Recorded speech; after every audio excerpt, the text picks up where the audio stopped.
Gobble, gobble, motherfucker. They're eating her. And then they're going to eat me. Oh my God!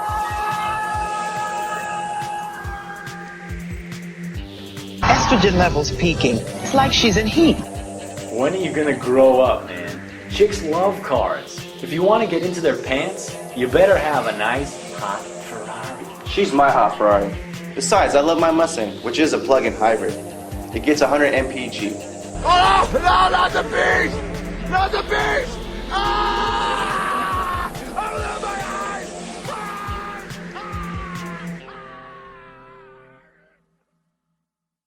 Welcome to episode 9 of Schlock Talk, the official podcast of the Greater American Institute of Proctology. What? I feel like fingering my ass just listening to it. Yeah, so we have a sponsor, you guys. Apparently, a Google Nexus search of the word butthole leads directly to the Schlock Talk website, even ahead of butthole.com, butthole.org, and butthole.gov.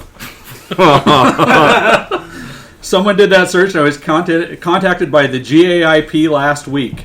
Their tagline is, the GAIP, helping people from falling into their own personal ring of fire. GAIP? Gape? I mean, so the guy called me, offered us five free anal exams. I hope you guys don't mind. I've already used 4 of them.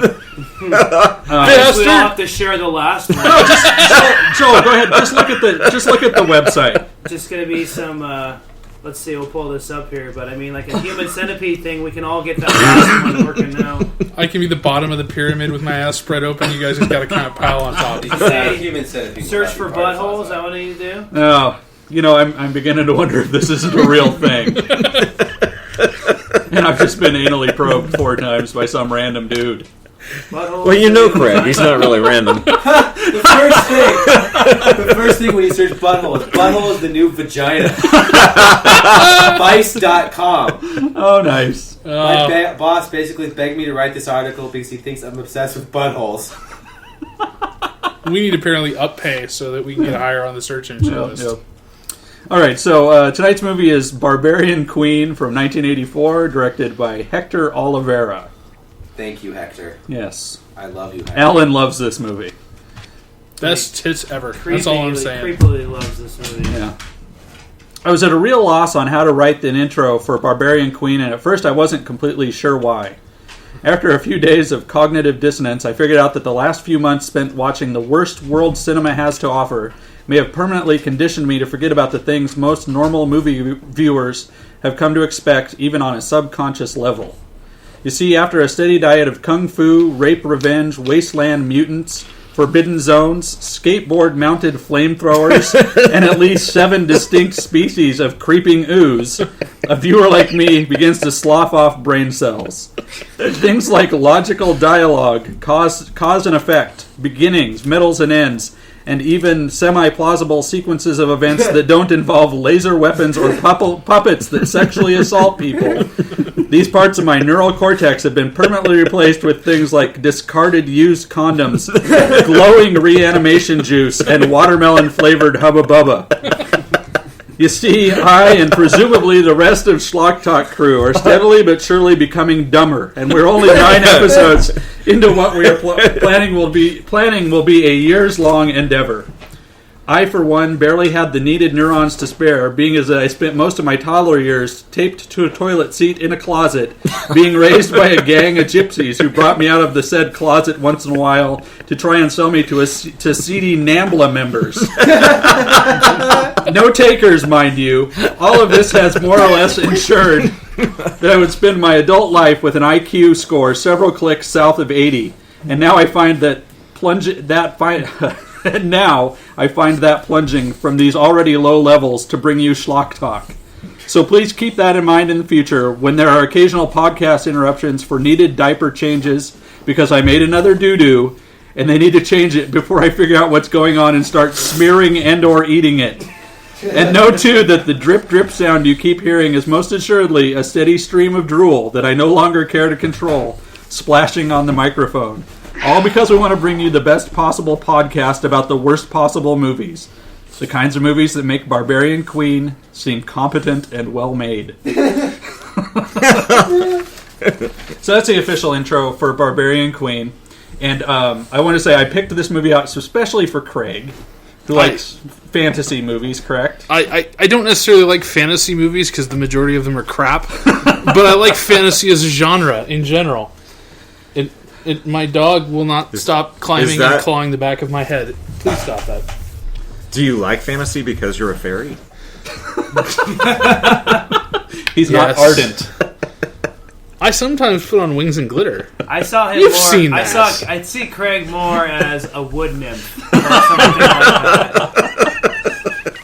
So, a full 21 seconds into Barbarian Queen, we have a rape before the credits even start. Yeah. Yes. Bravo. Quickly followed by the most insultingly inappropriate and uplifting post-rape theme music in cinema history. Yeah, but you're forgetting it's like the guy from Duck Dynasty is holding her down. Seriously.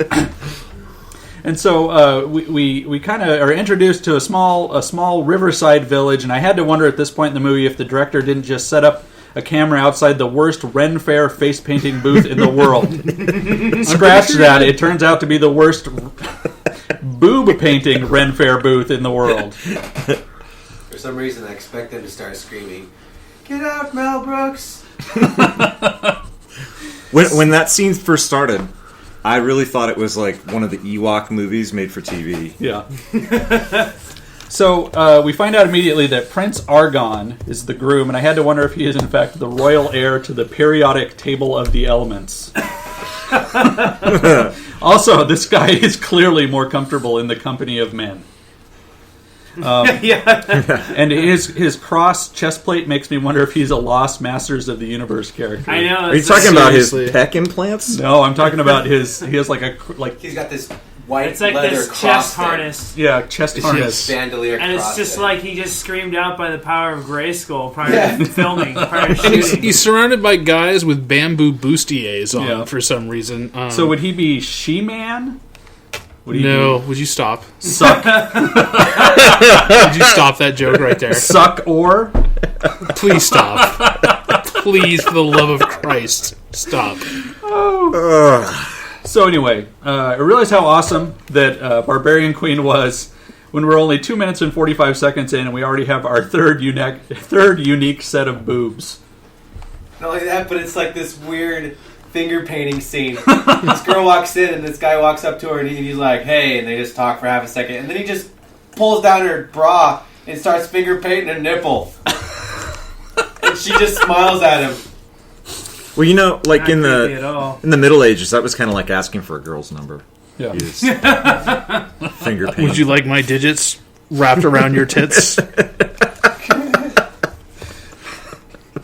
So the bad guys invade and spoil the wedding between Argon and Amathea. And their leader leads me to believe this must be a lost tribe of Jewish Mongols. I think it's the same group of people from Never Too Young to Die. It might be. The precursor. Yeah, like, God, the guy's There you go. hat looks like he's the freaking black bishop piece from a chess set. So the bad guys rape and pillage in the village. I didn't mean to rhyme that, by the way. That was pretty awesome. Yeah, it's funny because like there's this cute little scene where I think it was Duck Dynasty guy like freaking runs into a hut and then he pulls out a woman over his shoulder and he's just like, you know, she's like screaming and everything and kicking her feet and he's laughing maniacally. It was like you were on the ride Pirates of the Caribbean at freaking Disneyland. Like seriously campy. I don't know that stuff. 90-year-old wearing a 20-pound beard Duck Dynasty man could have pulled that off. That might have been someone else. Lovey! So the bad guys, they capture Prince Argon, and then they also find Amathea, and I just want to say too. Wait.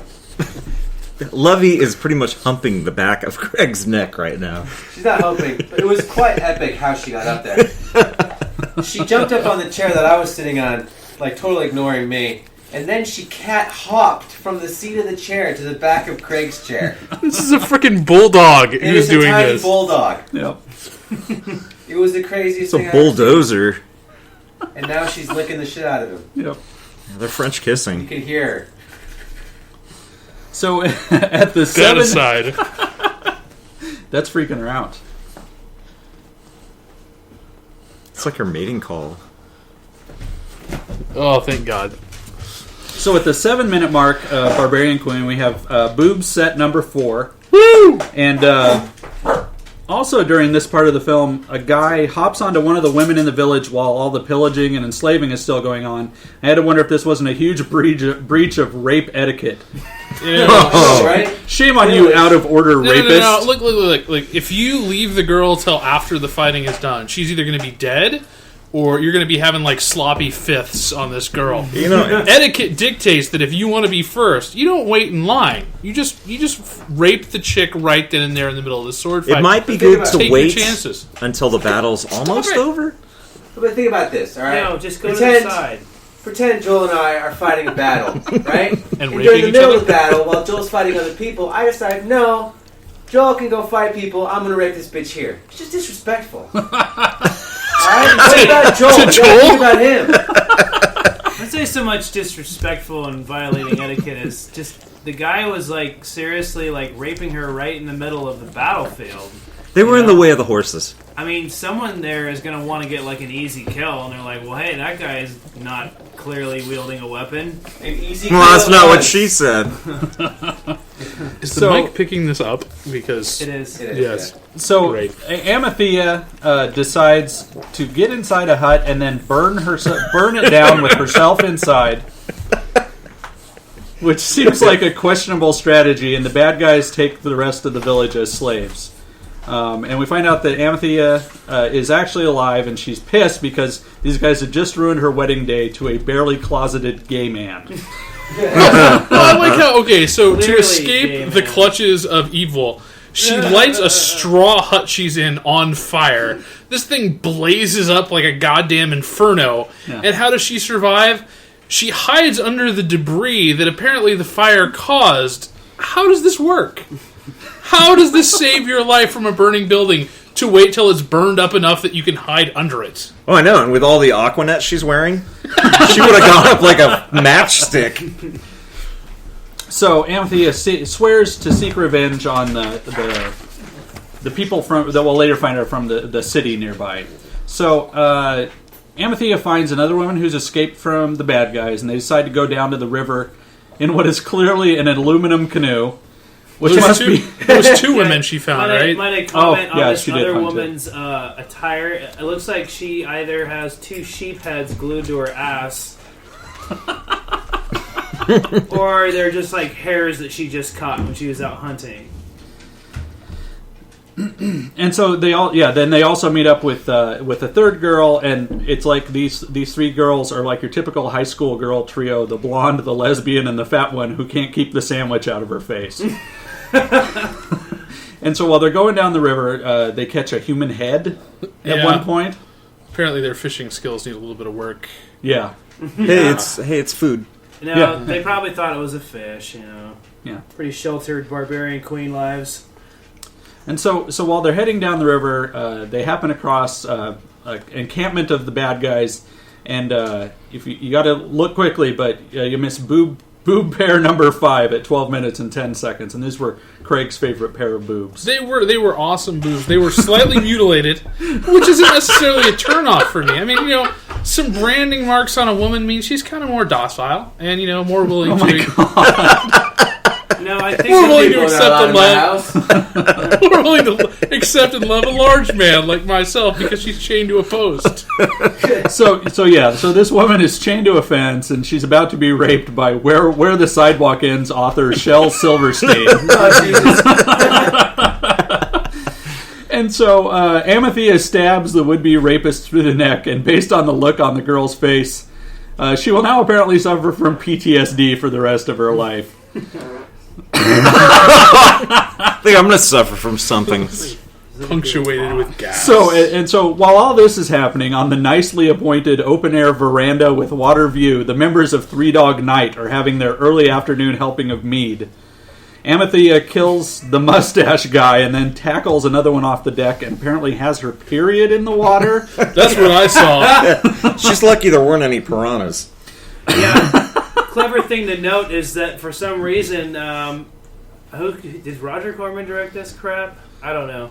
But for some reason, the guy who directed the cinematography, the photographer, did not just capture an arrow in fucking flight.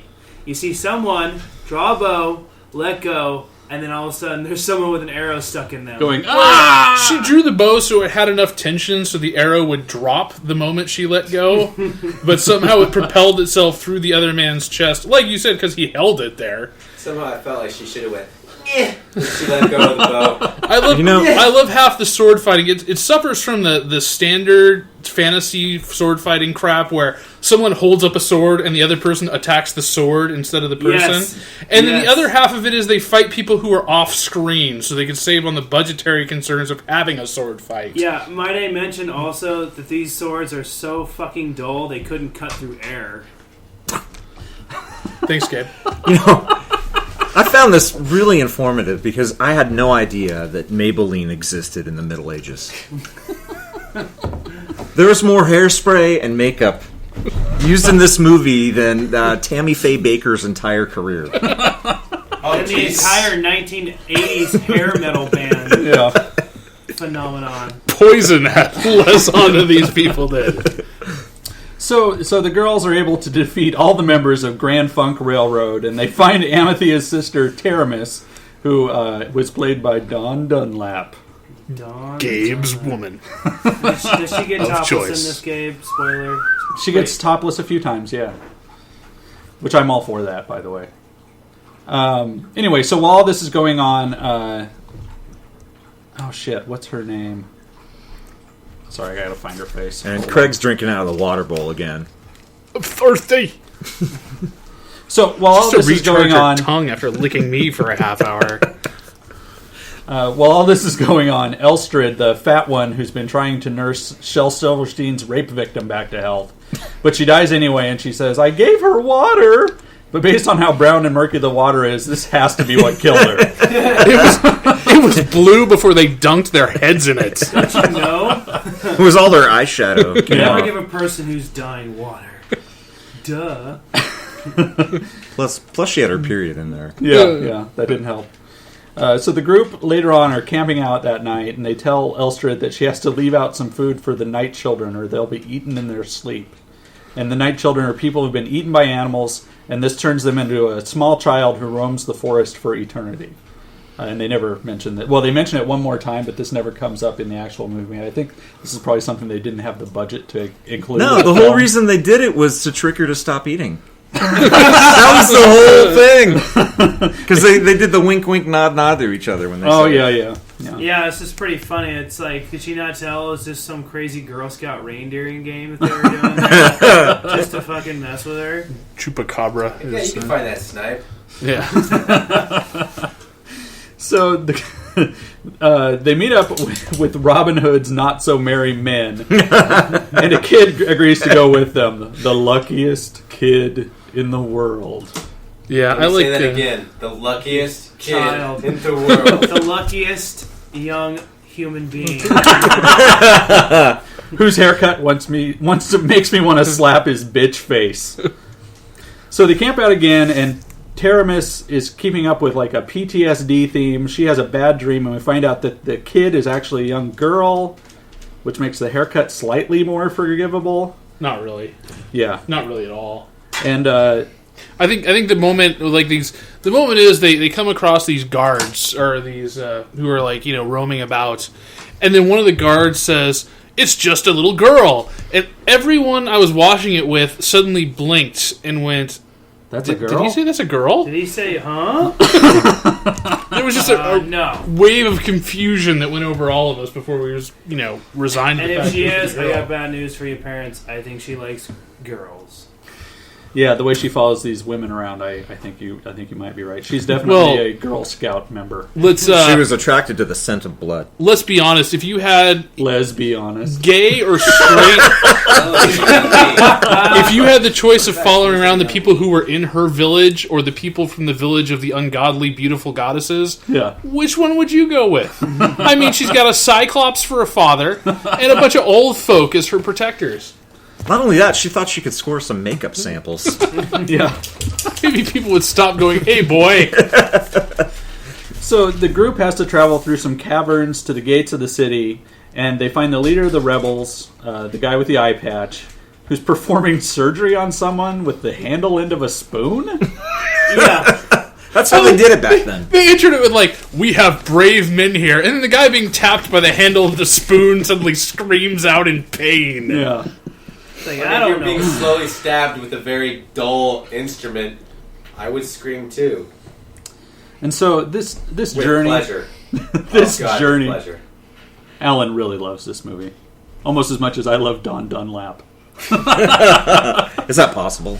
And so this journey really sucked because I was really upset at this point in the film.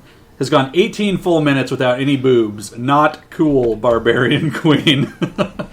So at this point, Amalthea kind of skulks around the city and finds Argon, who's being trained as a gladiator because people making these kinds of fantasy movies are contractually obligated to include some sort of arena fighting.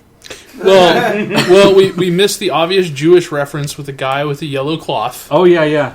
Who was just there to try to sell people cloth who were running by him in a state of panic for no particular reason. Some days you just can't sell anything. Yes, that's exactly it. We had a fruit stand got knocked over, but it wasn't part of a chase scene, so I was a little disappointed there at Betrayed Movie Cinema I was a Trope. little upset. I was surprised like Indiana Jones wasn't being chased. Like I said, she knocked those apples over because she planned on eating them later. Yeah. Okay. I thought he was getting like, pushy. Where was that going, Paul? Where was that going? And so the guy that's running the arena is a dead ringer for Andy Richter. Oh, yeah. And the way Amalthea is humping and stroking the fence that she's standing outside of while she's listening to Argon fight makes me wonder if she's related to the spaceship captain from Galaxy of Terror because she too has objectophilia. Well, we totally forgot about the earlier portion where there's another lady humping a tree. They were both getting some wood. Yeah. That's so dumb. Your agonizer, please. Splinters in the vagina. So Taramis, Amalthea's little sister, runs into the city, and while the rest of the girls are looking for her, they could not be doing more to draw attention to themselves and soon find themselves being trailed by the guards. And they catch Elstrid, the fat one. She is not fat. No, she's relatively fat, Paul. Yeah. Compared to supermodels. With a She quick acts internet like she's search, fat. you'll find that Elstrid means she who cannot keep the fucking sandwich out of her face. She looks like she's a size 12, which according to everyone is probably severely obese, bordering on diabetic. She's actually really skinny. Have you guys not seen that those plus-size models are 4 and up now? I mean, Jesus Christ, they're huge. Oh, and also this ends the boobless streak as Elstrid's boobs are boobs pair number 6. So while this is happening, Taramis talks her way into the palace because she's obsessed with King Amachur. Is that his name? I have no idea. I just remember that she wanted a The puppy. bishop. Yeah. She wanted a puppy or a kitten. Yeah. Those were her terms for being a rape victim. That's right. Yeah, that's right. And around this time, too, Amalthea and Tiniara, the lesbian lady, fight the guards, but they're captured. The guards then... Andy Richter then tortures... I hate this name. Tiniara with fire. And I want to say that Andy Richter seems a whole lot meaner than he is on Conan. He's so adorable. I would let my kids around him, but not after this. So, the king... the bishop comes to the dungeon and propositions Amalthea to take her clothes off, which she refuses to do, so he rips off her leather bra, which I believe is a scene that is also contractually required to be in these sorts of movies. And while all this is happening, Tiniara fights the guards and she gets stabbed running away from Andy Richter. Yes, well, she kind of runs away, and then she disappears in a corridor, and she comes back clutching her stomach. And has ketchup. Somebody spilled ketchup Yeah, on someone her. spilled ketchup on her. And you see the shadow of some guy without a weapon in his hand standing in the corridor. So how she got... Unless he has some magic kung fu power where he stabbed her with his fingers. Before that, she just ran around the room for a few minutes like a Riri, not really doing anything. No, what happened was he tried to do surgery with a wooden spoon handle. And it didn't go so well for her. He's trying to prepare for his dick because it's so small. And so Elstrid is brought to the harem/brothel, and we have boobs pair number 7 at 40:15 and number 8 at 40 minutes and 30 seconds. And of course she finds the buffet. I love how you meticulously recorded boob time. You know, I also like this. It's the best kind of time, Paul. I also like this Fu Manchu wearing eunuch guy who's running the friggin'... Oh, yeah. Oh, Jesus. He is great. He's got a purse upside down on his head with a string of pearls across it. And a Mick Mars mustache. Looks like an upside down purse. That's a good one. It does, man. But it's so crazy. It's just like, it's so cliche of the eunuch who like runs the brothel but would like be scared to death to ever see a vagina face to face or mouth to mouth or whatever. The vagina should be the one that would be scared. Jesus Christ, look at that guy. So while Elstrid is in the brothel, she finds a couple of guys from their village, including Argon, who must be here because apparently he's a eunuch too. And based on the conversation during this scene, I'm pretty sure he also had his acting gland removed as well.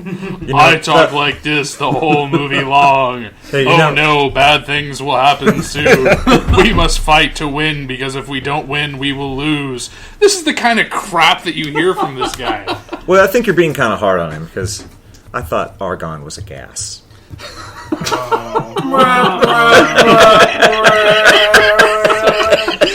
bad! It's still better than what Gabe could come up with, but it's so bad. Was he a noble? On ass. He was a noble gas. It's funny because when Teramethea or whatever her name is was going for the fruit Tiramisu. and My favorite dessert, tiramisu. and the bald shoulder pads, who looks like he's wearing his toupee on his shoulders instead of his head, like pretty much stops her. Argon and him have this like little face-to-face gay moment, and I was very upset. I mean, I like to be able to predict movies sometimes, but they did not start ripping their shit off and start going at each other. I guess he's doing a really good job holding his urges back. Yeah, he is an actor, and he was paid to play a straight role. It's very Brokeback Mountain at this point. Yeah. Argon expects some spitting and some hand. I can't kick and then you. a wince from one guy who's bent over. Argon glistens almost as much as John Stamos does. I mean, it's pretty impressive. I don't know. John Stamos has glistening glands built into his body. He's the next step in evolution. So Argon and the other fighters, they decide to raise a gladiator army. And we also find out that the young girl from earlier and her father, the leader of the rebels, are also planning an uprising. And while this is happening, Taramis is in Lord Araker's lair, and we have boobs pair number 9 and first full frontal at 43 minutes and 40 seconds. No, see, you're forgetting the best part about androgynous boy girl's father. Yeah. So supposedly, I guess he got his arm cut off or some crap. But clearly, he's just some weirdo who stuffs it behind his goddamn back and ties his belt around his shirt. You clearly can see that he's concealing his freaking arm. Yeah, it's clearly tucked behind his back in his shirt. I bet you if you take that eye patch off, he's got another eye. That's her shame. I never thought of that. I bet you're right. Sorry, my father likes to pretend he's disfigured. It's a total social security scam. Yeah. He's trying to get a disability check from the government. Oh. Nobody believes him because obviously he's just sticking his hand behind his back. He took amputee sex to a wrong level and it just kind of backfired. He wasn't pretending anything. He just does that so he falls asleep all day and later on he can give himself a stranger. So, while all this is happening, Amanthea is being tortured with a metal glove hanging from the ceiling. It doesn't even touch her. It just hangs there the whole time. It draws your eye, and it fascinates you in some weird, morbid way. You're like, what's the glove going to do? What's it going to do? Why is it not doing anything? It's just hanging there. And how come we didn't get a timestamp on these titty showings? I had lost track by this point. This is pretty good. AKA, put the pen down. The Barbarian here. The Barbarian. There wasn't a window open where the light shined on the nipple and used it as a sundial. The Barbarians, who are the subject of this movie, surprisingly not having been able to invent sharp blades or acting or possibly any form of writing. Hey, they came up with rouge. Have mastered the thong. They've crafted these artisan-raped thongs. Oh yeah, artisan wear. That was their major export from the town was thongs. It's like the 80s style thongs that go way high up, like the sides of it go up to her belly button. French cut. The whole movie was 80s French styles. cut, that's what it's called. I'd never seen barbarians wearing leg warmers before. Dude, that's like a trait, Paul, of every Barbarian movie. You gotta have the fluff around the calves of his boots. You have to be prepared to do Dancing with the Oldies at any time, or the fucking workout. Well, again, to the oldies, I think Right, is what the you're trying to oldies, think that's of. the Kurt. one, yeah. The gladiators are all they're all shirtless, but they're wearing piano ties. They got fucking bamboo halter tops on, man. I don't know why you want a bamboo belly shirt, but these guys seriously, do. this offensive parody of I have no idea the guy torturing her, who's a Jewish guy or something like that, wearing a yarmulke, glasses he made in his 7th grade industrial arts class in a shot glass. I think he caramelized feces and put them around his eyes. But he clearly has a yarmulke on. Yes, well, he's the Jewish Inquisition. Nobody expects the Jewish Inquisition. Well, it's okay. He killed Moses. He dies soon in a really fantastic manner. Yes, that was pretty awesome. Now, I thought the torture dungeon guy looked like Paul Giamatti. Yeah. There's a lot of scary, creepy bald men he looks like. And it made me wonder, did Phil Spector kill Lana Clarkson because she bangs Paul Giamatti in this movie? I think he killed her simply because she was in this movie. Probably. Oh. Yeah, anybody who doesn't know, Amanthea is played by Lana Clarkson, who Phil Spector is currently in prison for murdering. Oh. Did you guys know that? No. Makes it extra interesting. Alan's like, now I know why I like this so much. I knew it tied into a snuff film somehow, but I couldn't put the dots together. That I fell in love with this movie is how she takes care of this torturer. What happens now is something I wish would happen to me. Is that how you want to go out? Oh, hell yes.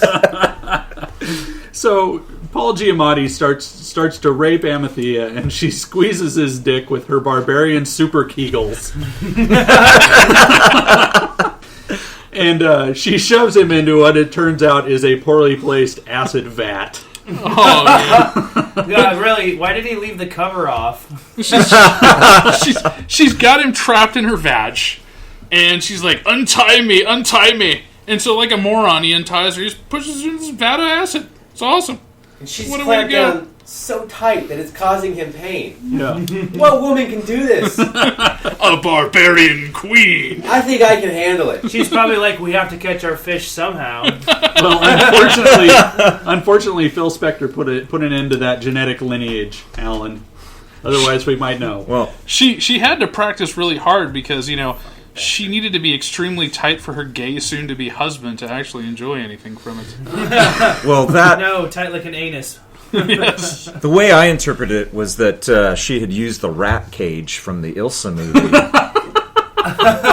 and he was getting gnawed on. Could be wrong. Did she have a hamster stuffed up her vagina?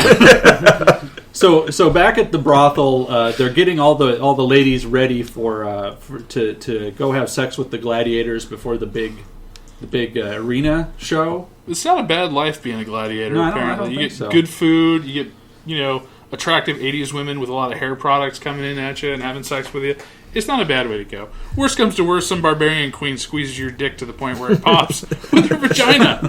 Life isn't so bad here. And so, at this point, I officially lost count of the boobs pairs. Thank you, Barbarian Queen. And so Estreld, whatever the hell her name is, sandwich face, big hair. Show her big some hair respect. Bandana girl. So she escapes and runs into Amethea kind of in the dungeon, right? Yeah. And then Lord Amaker actually finds Paul Giamatti in the acid bath, which must be neutron acid because his clothes are intact and he's just a skeleton. His glasses are still on, too. And part of his hat. Yeah, his yarmulke is still on. Can you imagine being the king and walking through there? I'm like, I wonder what person in the staff was the poor victim to fall in that tub of acid. How will we identify him? Start asking around. The only thing I was surprised is his goatee wasn't still there. I was kind of expecting it to be sitting on the outside of the. That would have been fucking beautiful. And so when they drain the tub later, it's going to be at the bottom. It would have been great. That's why they can't drain the tub in the first place. It's got all that hair in it already. Yeah. Clog the drain. You reach in there and unclog it. Hey man, Nair in Barbarian days was no joke. So the girls, after some solid snake-style skulking, make their way to the gladiators, and they all start their escape plan. And I looked at the time at this point, and there's 59 minutes and 22 seconds. I began to worry because I only have about 11 minutes left to storm the castle. I'll tell you though, it's a vague time frame. It could be Middle Ages. As the queen Ages. is sort of rallying the rebels, they have such nice flowing silk drapes in their caves. I'll tell you what, at the end of that, we'll just have like a ding, ding, ding, ding, ding. The more you know. And so they're just about to execute Amethea in front of everyone when the little girl throws her sword, and they have the uprising where they kill off all the bad gladiators, and they also kill the eunuch by shoving him into a hole in the wall. I don't know if they killed him so much as they just got him out of the way, because how effective is a purse on your head wearing eunuch going to be in combat? Just the fact that part of his body was inserted into something made him die of shock. Oh, this hat is much like a vagina wrapped around my head. As if I'm trying to swim back into my mother's womb. And so they wind up the bad gladiators try and foil the uprising, but they're able to get rid of them as well. And it comes down to Amethea. She kills Andy Richter, and she's in a sword battle with the king. And just as he's about to kill her, Wait. Let me stop you right there. Okay. Because you say just about is about to kill her, but there was about 5 minutes where this guy had his sword raised above his head, waiting to chop her. Instead, he was waiting for the cue for something else to happen, and you can go ahead and take it from there. Well, and Taramis is like 15 feet away from him and starts screaming before she even gets up off her butt, and then stabs him. So he can hear her running towards him, screaming with his sword over his head, which... Wait. Yeah, this whole sequence of events makes no sense. This whole leap in logic just ruined this whole film for me. Because up until this point, it made perfect sense. It's because there were no more tits to redeem it at this point in time, so you couldn't really take anything away from it. But yeah, little Taramis, the rape victim who wanted a doggy so she could continue being taken up the ass, suddenly takes a knife, runs over, stabs him in the back. He turns around, sword still up in the air, ready to kill her. And then he makes the bad guy sound, drops the sword, falls over dead, and then the credits roll. Credits. Yes, it's literally the end of the movie. That's it. There's no falling action in this plot. So did Taramis have this plan the whole time that she was going to get a chance to kill him? I don't think so. She was crazy. Nah, she's just a slutty bitch. He didn't get her a puppy. He wasn't going to win. It was like, I'm going to get back in the good graces with my she's a my power-hungry whore, man. He didn't get her a puppy or a kitten. The bitch was pissed. All right? She got raped 30 times. No puppy. She's going to stab the man. That's all there is to it. She wasn't going to do anything when... man, take what you what's want. her name was going to be executed. I mean, she didn't know that little girl was going to throw her sword. That's true. Yeah, she's just sitting there like a dumb bitch. Oh, man. So She had Helsinki syndrome. I'm convinced. Helsinki. I'm That's convinced when you she's fall in related love to with your David Blaine. captors. Isn't that Stockholm That's syndrome? Stockholm syndrome. Oh, Yeah. no. Helsinki syndrome. That's different. That's where you star in bad movies. She definitely had that syndrome going Fall in on. love with the people who pretend to rape you.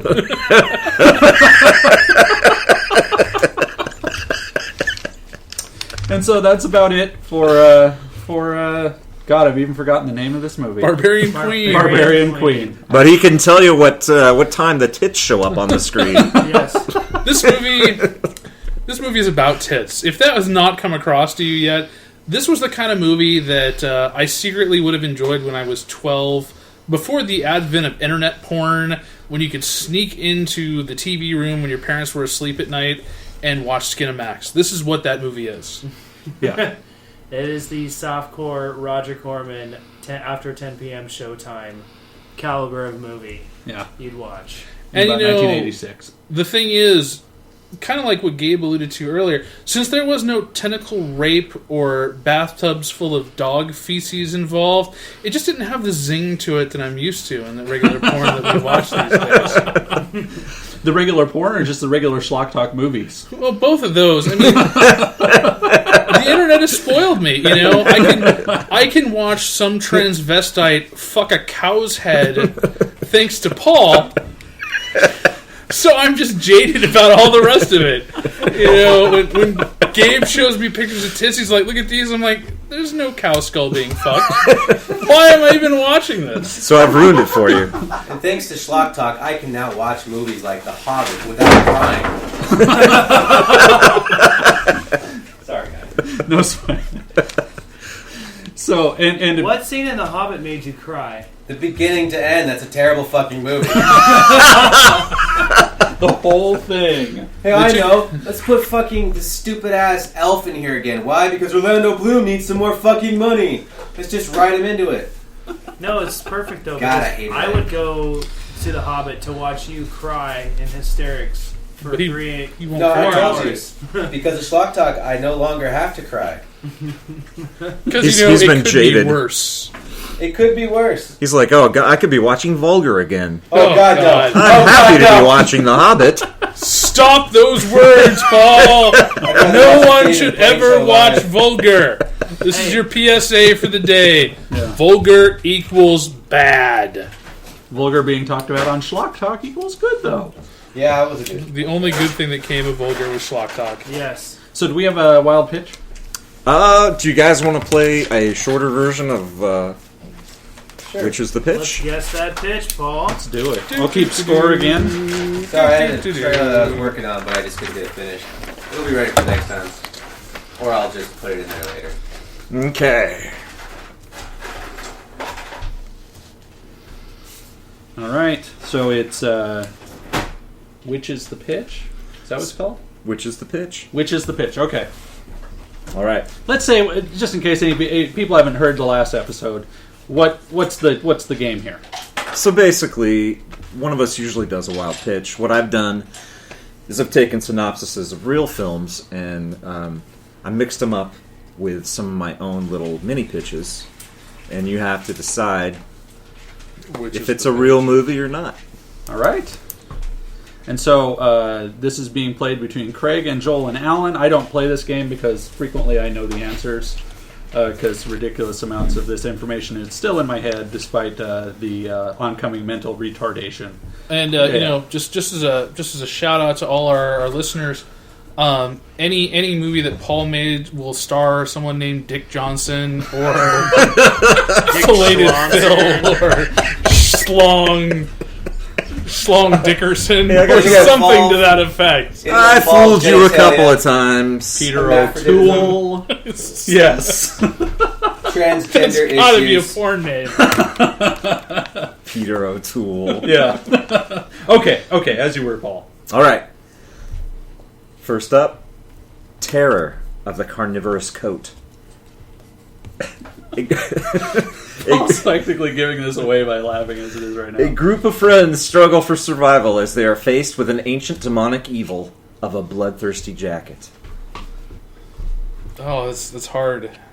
Because it's Paul just creation. vague enough to be a Paul creation or an actual movie. I'm gonna say that's real. I have to go with a Paul creation. Joel got it right. Oh, well, Joel is already out to the Joel. start. It is a real Why movie. would you make a movie about a man eating coat unless you had the creative potential of Paul? Yeah. Which is to say, none. Okay. Retard dead. Do we need to go on? The title alone is... A doctor has been testing his new intelligence serum on special education students. His new intelligence what? Serum. Semen? Serum. It sounded like you said sermon. Sermon. He's preaching to the dead. You gotta stop. A being doctor so has stupid. been testing his new intelligence serum. Serum. Oh, Jesus.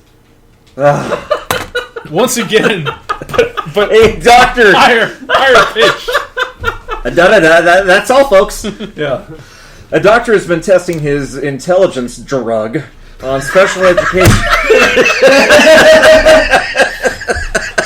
Obviously, if he was testing on Paul, it has failed. Oh, shit. Oh, God. All right. On, Take 27. Go. special education students. Paul, I love you. Okay. He's been testing his intelligence drug on special education students, but the results are not quite what he's anticipated, and the streets begin to fill with the special dead. Can you name the character who has the serum? No. We're not doing that. Not going outside the rules of the game. Come on, if his name was Dick Schlonson. Craig, is it real or is it Paul? Oh, I gotta give this one to Paul. It's a Paul movie. I'm gonna say Paul too. And you're all wrong. I knew What? it. This is actually a pseudo sequel to Monster. Spiritual. It has the same evil doctor. That makes sense. Thank God I go out and watch movies called Monster. Oh my God.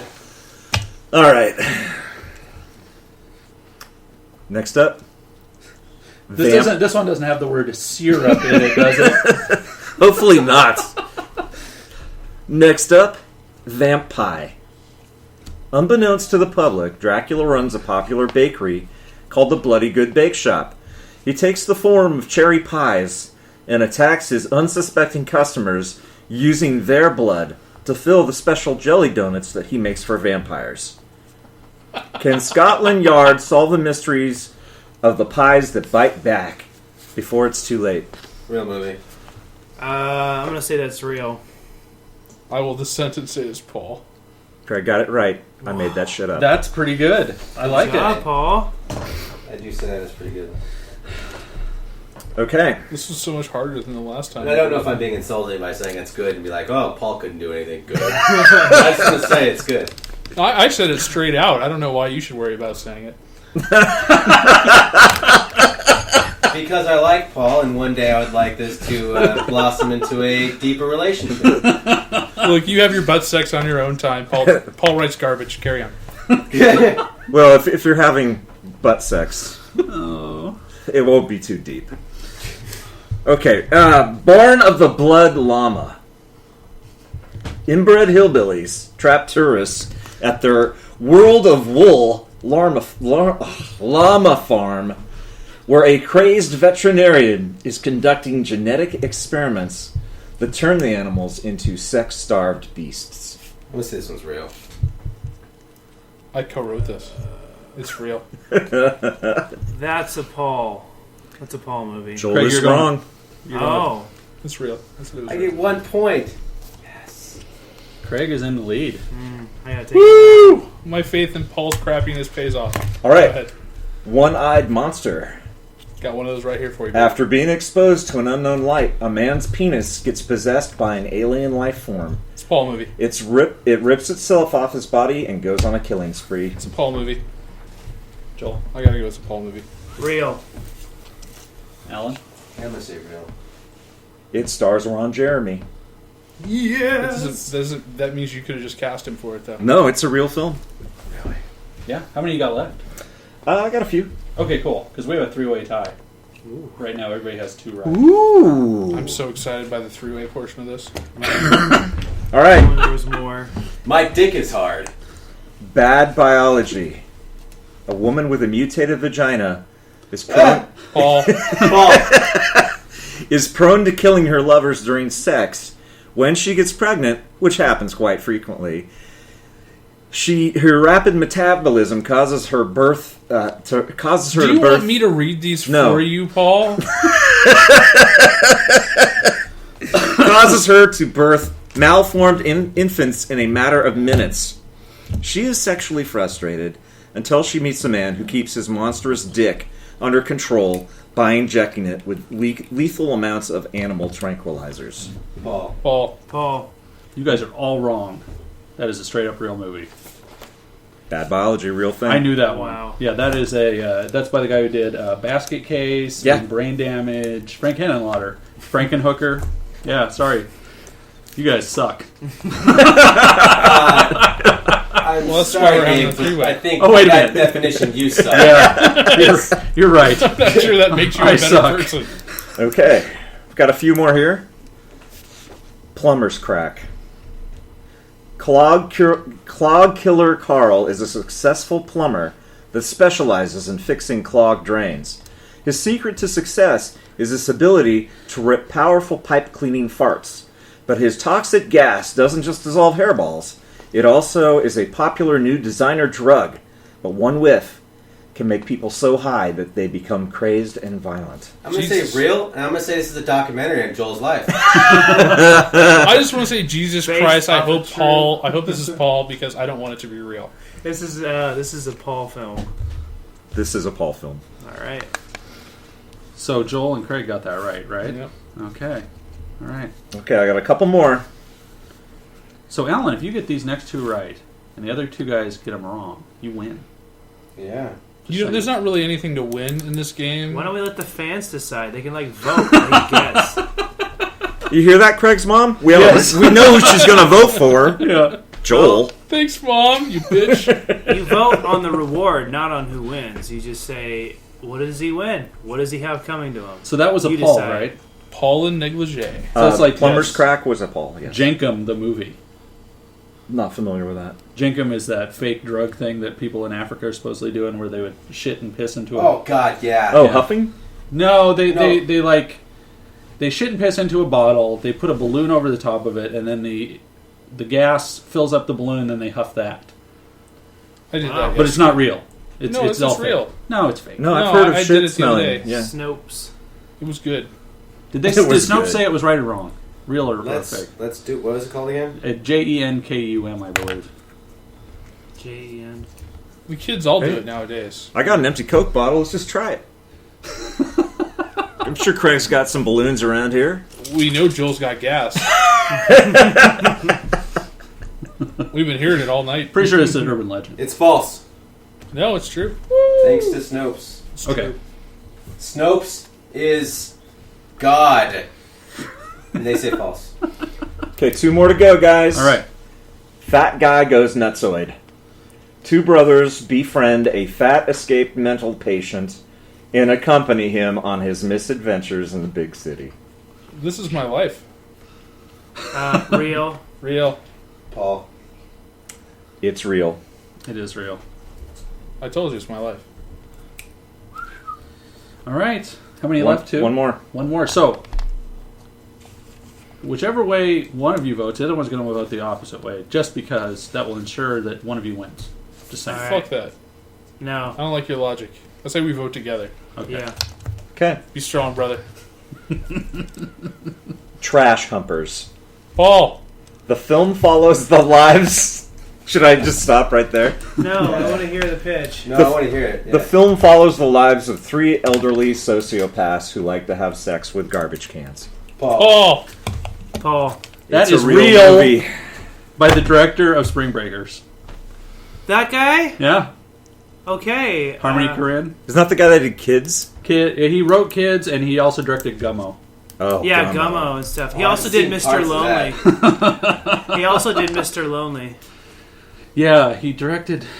Julian Donkey Boy, too, which has Werner Herzog as the father of these kids. God. He makes them wrestle on the floor. It's pretty awesome.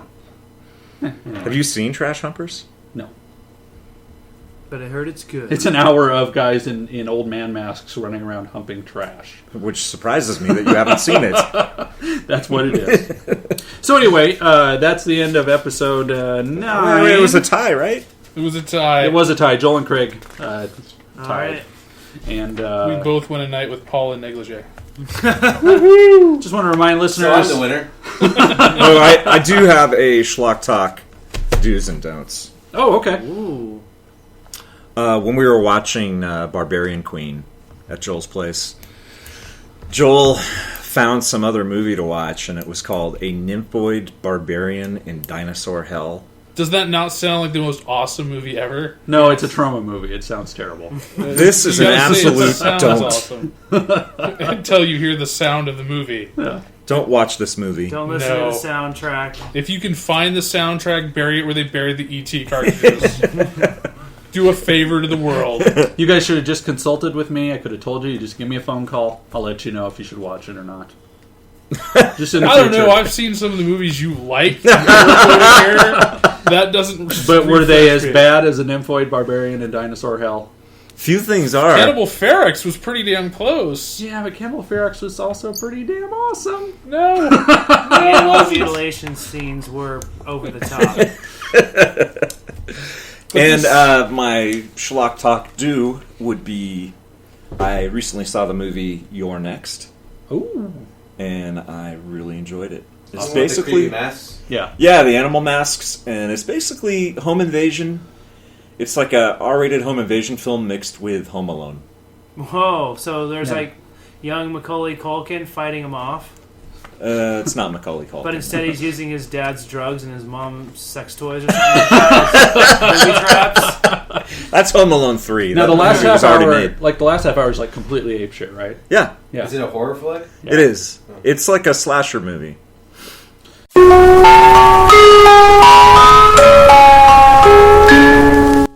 Gobble, motherfucker! They're eating her! And then they're going to eat me! Oh my god! Estrogen levels peaking. It's like she's in heat.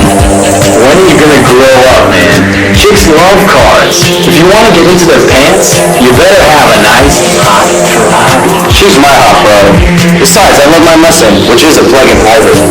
It gives 100 mpg. Oh, no, not the beast! Not the beast! Ah! Open up my eyes!